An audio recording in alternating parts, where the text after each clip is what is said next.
Assalamualaikum warahmatullahi wabarakatuh. Alhamdulillahirabbil alamin. Wassalatu wassalamu ala asyrafil mursalin sayyidina wa maulana Muhammadin wa ala alihi wa sahbihi ajma'in. Allahumma ya Allah, kama ballaghtana Sya'ban faballighna Ramadan, amma ba'du. Para hadirin, alhamdulillah pada kesempatan kali ini kita masih diberikan nikmat oleh Allah Subhanahu wa taala sehingga bisa menjumpai salah satu bulan yang mulia yang merupakan bulan Sya'ban. Bulan Sya'ban merupakan salah satu bulan pada bulan Hijriyah yang memiliki suatu keagungan dan kemuliaan yang begitu besar.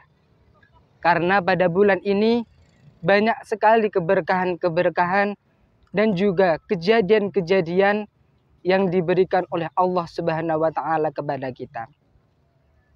Sehingga para kaum muslimin pada bulan Sya'ban menjadikan bulan ini menjadi salah satu bulan yang terdapat adanya suatu perayaan-perayaan dan menjadi bulan yang memberikan kesemangatan untuk melakukan amal-amal baik, untuk bertaubat, untuk melakukan sedekah dan juga amal-amal yang lainnya.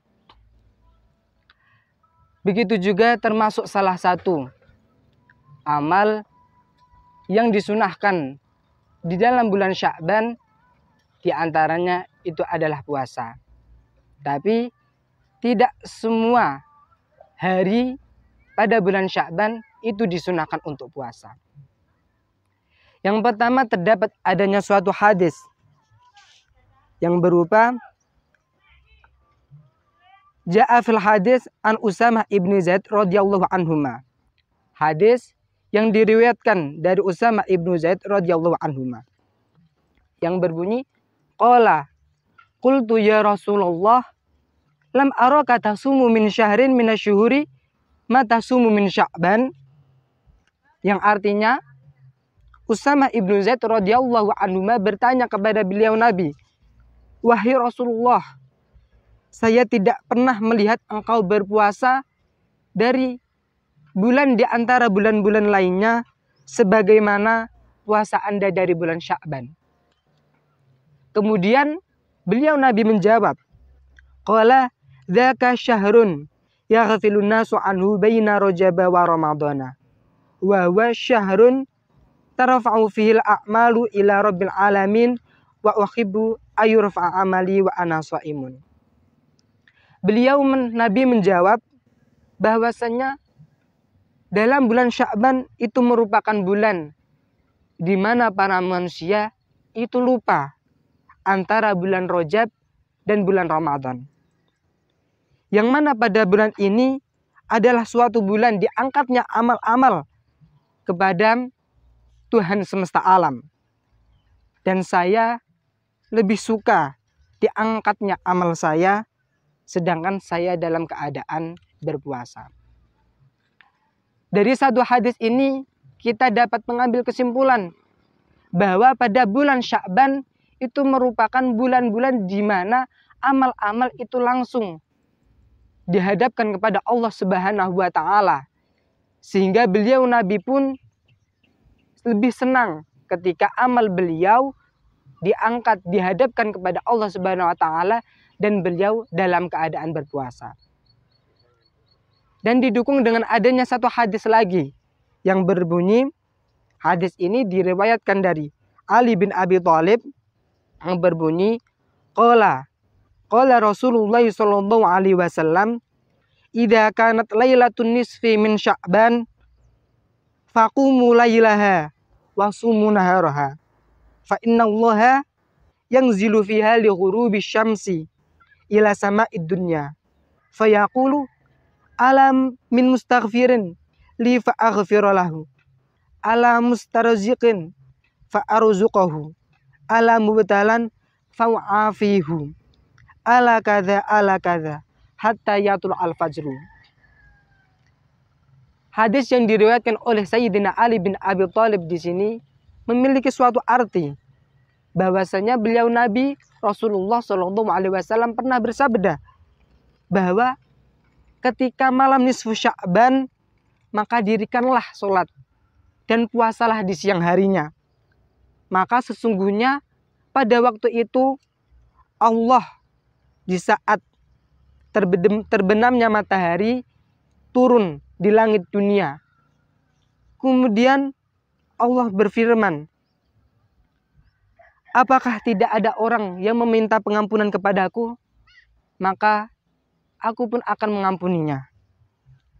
Dan tidak adakah orang yang memohon rizki kepadaku? Maka saya akan memberikan rizki kepadanya. Dan tidak adakah orang yang terkena musibah? Maka saya akan memberikan pengobatan kepadanya. Dan adakah orang yang seperti ini? Adakah orang yang seperti ini? Allah Subhanahu wa Ta'ala mencari orang-orang yang melakukan suatu amal sampai munculnya fajar. Kemudian didukung lagi dari suatu hadis yang berbunyi bahwasannya beliau Nabi pernah ditanyai, ayu shaumi afdalu ba'da Ramadan? Qala Sya'ban di ta'zimi Ramadan. Beliau Nabi pernah ditanyai, puasa apakah yang paling utama setelah bulan Ramadan? Beliau Nabi menjawab, itu adalah bulan Sya'ban karena untuk mengagungkan bulan Ramadan. Memang dari hadis yang saya utarakan terdapat dua hadis yang gharib dan juga dhaif ataupun lemah. Akan tetapi dalam hal ini kita perlu mengetahui bahwasannya untuk seputar amaliyah, untuk seputar amal kita diperbolehkan untuk menggunakan, untuk mengamalkan hadis-hadis yang dhaif. Di antara kesunahan dan suatu amal baik di bulan Ramadan, di antaranya yaitu tadi adalah melakukan puasa di bulan Sya'ban. Akan tetapi perlu kita ketahui bahwa tidak semua di hari bulan Sya'ban itu kita disunahkan untuk berpuasa. Kita disunahkan untuk berpuasa di bulan Sya'ban itu mulai tanggal 1 sampai tanggal 15. Dengan niat nawaitu shauma ghadin an ada'i sunnati Sya'ban lillahi ta'ala. Sedangkan mulai tanggal 16 sampai 30 yaitu merupakan setengah bulan akhir itu tidak adanya kesunahan untuk melakukan puasa, bahkan hukumnya itu haram. Dan ini yang seringkali disalahpahami oleh khalayak umum. Pada tanggal 16 sampai 30 hukum berpuasa nisfu Sya'ban itu hukumnya haram, kecuali ketika terdapat 3 hal atau 3 sebab. Yang pertama, ketika yang dilakukan itu adalah puasa yang wajib, seperti halnya puasa qadha, puasa nazar.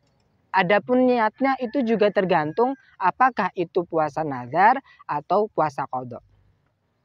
Yang kedua yaitu ketika di antara setengah bulan akhir itu bertepatan dengan puasa yang biasa dia lakukan, seperti puasa Senin dan Kamis, maka hukumnya tidak haram.